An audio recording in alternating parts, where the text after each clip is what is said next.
How's it, guys? This is Dayvy FPL and welcome back to the Fantasy Premier League video here on my channel. Now in this video we're going to be going over the Game Week 23 preview and team selection, as well as a Game Week 22 review. We're going to be looking at my specific FPL squad and my personal team and how they got on in Game Week 22 before we look at the transfer options and how my team is setting out for Game Week 23. So let's get into the team of the week.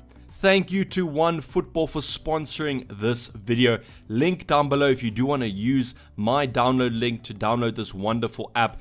Thanks again for sponsoring the video. If you don't know, OneFootball is the everything football related app. It's free to download on iOS or Android, and you can see there on the table. I'm following the Premier League right now. Gives me all the goals, assists, and whatever I need to know, as well as following my favorite team if I do want to follow a team, which is for me Liverpool, but for you it could be anyone else. Also, if you want to track more leagues than just the Premier League, go and check out this app. As I said, link down below. So as you can see on screen here, we have the team of the week. Quick disclaimer, I am having to record this video before Game Week 22 actually concludes, so the Bournemouth and Man City games haven't even happened yet. This is just down to scheduling, so apologies for that. So just keep that in mind when I make my transfer options and my team selection. This could change, and just stay tuned to my Twitter at DayvyFPL for the final team selection. So on screen here, the team of the week, we have Alisson in goal along with other blue options. The only other red option there, Williams, a nice little differential if you do own him, the Manchester United youngster. Played that game, managed to get an assist and a clean sheet there, and one bonus point to take him up to 10 points. We also have James and Azpilicueta, the Chelsea duo, they're doing quite well, along with Lucas Dean with 12 points. So if you own Dean, that looks quite nice. Also Sidibe, they managed to keep a clean sheet there, so congratulations. Wayne Mata, Dendonka probably on most people's benches, so unfortunate on that one. Then we have Pratt, not the Leicester option we want to see in this team of the week, but that's sometimes how it is. Richarlison, quite a popular differential pick, and then Ratchford, my 12-point player, did quite well in that one, nearly managed to get a hat-trick, but unfortunately was substituted quite early on, and that's why he is yellow flag. We also have Fleck there from Sheffield United, which is quite another nice differential. But let's get on to see how my squad did. So barring the players that have not played yet, this is kind of the conclusion of the Saturday fixtures. I am on 45 points, which is above the average of 41, but I did manage to get a red arrow yet again. I even got a red arrow on Friday night after Lundstrom's clean sheets, so that just showed you how many people have doubled up on that Sheffield United defense. But I'm expecting a little bit less of a red arrow, especially if maybe Kevin De Bruyne doesn't return. If Kevin De Bruyne goes out and smashes it, as I am expecting him to do, I'm going to be looking at quite a bad red arrow, as a lot of people have captained him. But with Grealish still to play, I think this rank will be kind of nullified a little bit, as I think a lot of people only have one player left to play. So I'll keep you updated down in the comments below with my final overall rank come the end of the Game Week 22 kind of game week.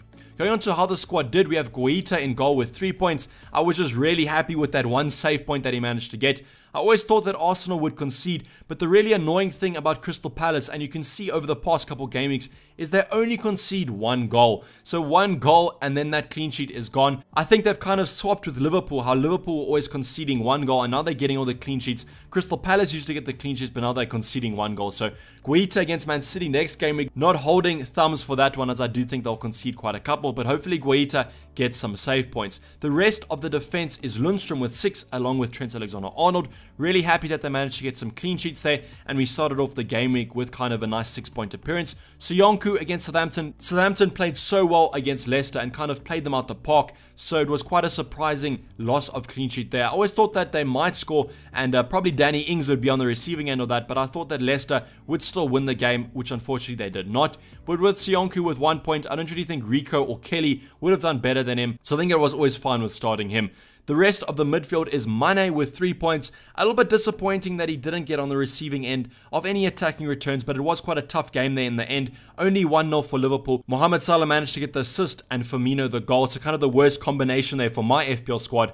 We have Traore and Ali with 2 points. Wasn't expecting much from Ali, but I did think that Traore would do better in that one. Then obviously I spoke about De Bruyne still has his game against Aston Villa, and then Grealish as well. So in the forward department we have Ratchford, who probably was my captaincy option option that I should have gone for, but I wasn't really confident with going with the Man United option. He ended up with 12 points. We spoke about him nearly getting that hat-trick, but getting substituted before the 60-minute mark. So just a little bit of a precaution there, so just keep your eyes on that one. And then Vardy with 10 points, 5 points doubled to 10. I just managed to get the assist. On the bench, we have Connolly, who didn't start, Rico against Watford still, and then Kelly with 2 points. The one interesting option that I could have gone for was David Martin. Happy that I didn't start him in the end, as Guaita did better. But with David Martin, has the double game week coming up, Fabianski was substituted on that 15-minute mark, which is quite a surprising substitution. So we could always maybe look at David Martin starting in goal for that double game week if Fabianski is still injured.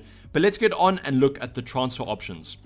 So if you watched my deadline with Dayvy's stream, you would have seen that I do have a transfer plan going up to Game Week 24. So the transfer this Game Week that I am looking at is Danny Ings in for Ratchford, and that will allow me enough money to upgrade Dele Alli to the likes of Mohamed Salah. So the nice thing about prolonging this transfer as long as possible is that I can kind of go for any option that I want. So I can either go for the double midfield or the double defense. So the double midfield is where I'm currently leaning towards, as I think the ceiling is a little bit higher for those players compared to the double defense. But I think the double defense is not only the cheaper option, the easier option to get in, but I think the more safety option to go for. The nice thing about the double defense is you're not investing too much budget into your defense, and the likes of Mohamed Salah, 12.3 million, takes up a lot of your budget, but with the defense you can kind of keep them for the rest of the season, and you can still have some quality players in your midfield and your forward department. So it's one that I'm kind of contemplating whether to go for one option or the other, but I'm leaning towards the midfield, as I said, a little bit more of a high defense. So the transfer in this game week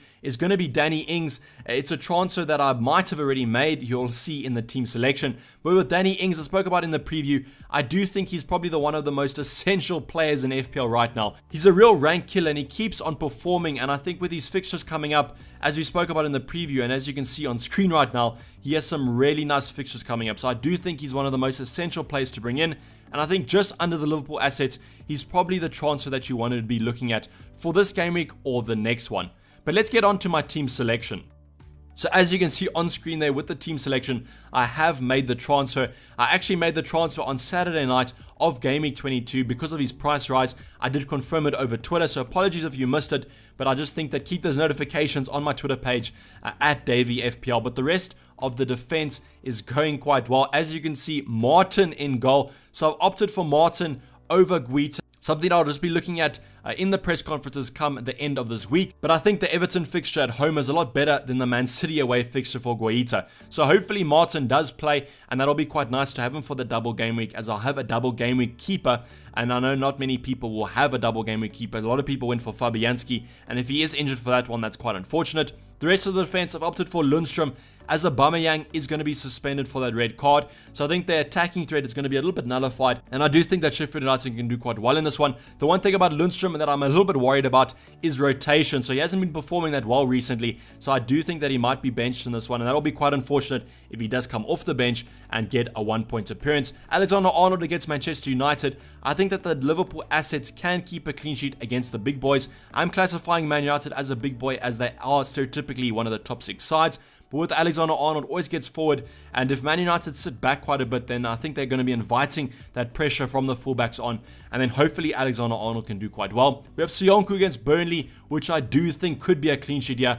Burnley have showed attacking-wise, they haven't been up to scratch, and I think Leicester have to get a clean sheet in this one to kind of rebound on that form that they're wanting to get on for that top 4 spot. The midfield is also quite exciting. We have Sadio Mane here against Manchester United, Kevin De Bruyne against Crystal Palace. Those are my two kind of premium options that I think can do quite well in this one. Hopefully Mane does return after bringing him in. He only got 3 points, but I do think against Manchester United he loves a goal, and I do think he can get one here. Kevin De Bruyne hopefully doesn't play as deep as he's been playing, and then that game will be quite well. I'm not really worried, as I think Crystal Palace might sit back a little bit, and that'll invite Kevin De Bruyne to get more of an attacking position in that game. Traore against Southampton. So Southampton have been quite attacking recently, and I think that's going to play to Traore's strengths, as when they get forward, Traore is left with a lot of space in behind the defense, and I think that he can do quite well. Dele Alli, I'm really happy that I hold on to Dele Alli. Spurs didn't look as bad as they've been looking recently against Liverpool, so hopefully that's more FPL points for against that Watford side. And hopefully Dele Alli can kind of repay my patience I've had with him and get an attacking return. And then Jack Grealish against Brighton. So you know Jack Grealish is that main talisman for Aston Villa. They might even sign a new attacking player. The likes of Benteke have been rumoured before this deadline. So I think that he could come in and maybe Jack Grealish could be an even better option. But as I said, main talisman for Aston Villa and always on the end of some attacking returns. Then we have Danny Ings, the transfer I made this game week. I saw the likes of Ratchford out to bring Danny Ings in. Part of my transfer plan, I'm going to be sticking to my plan for double game week 24, but Ings even has a nice fixture against Wolves. Wolves haven't been as great as they've been in the past, and I think that Southampton are looking really good. Managed to actually play the likes of Leicester out of the park, so I think that Danny Ings can get on the end of some nice attacking returns in this one. And then my captaincy currently, Jamie Vardy. I think that Burnley are bad recently, and I think that Jamie Vardy can get on the end of a goal or two in this one. And I'm hoping that he kind of can get a hat-trick and then get that 100-goal appearance, and then that'll be quite nice. Connolly on the bench against Aston Villa, a little bit worried about him. Having not started the last game, I don't think he'll be starting this one. And then Rico against Norwich, I think that Norwich will score, especially because it is a home fixture for them. And then I'm not going to be starting Kelly if I'm not even starting the likes of Guita against Man City away. So this is going to kind of wrap up the video, guys. Hopefully you did enjoy it.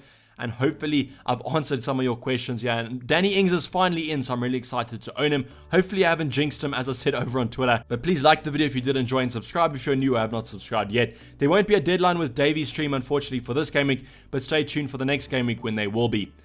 I'm going to be signing off. This has been Dayvy FPL, and I'm out. Cheers. Bye.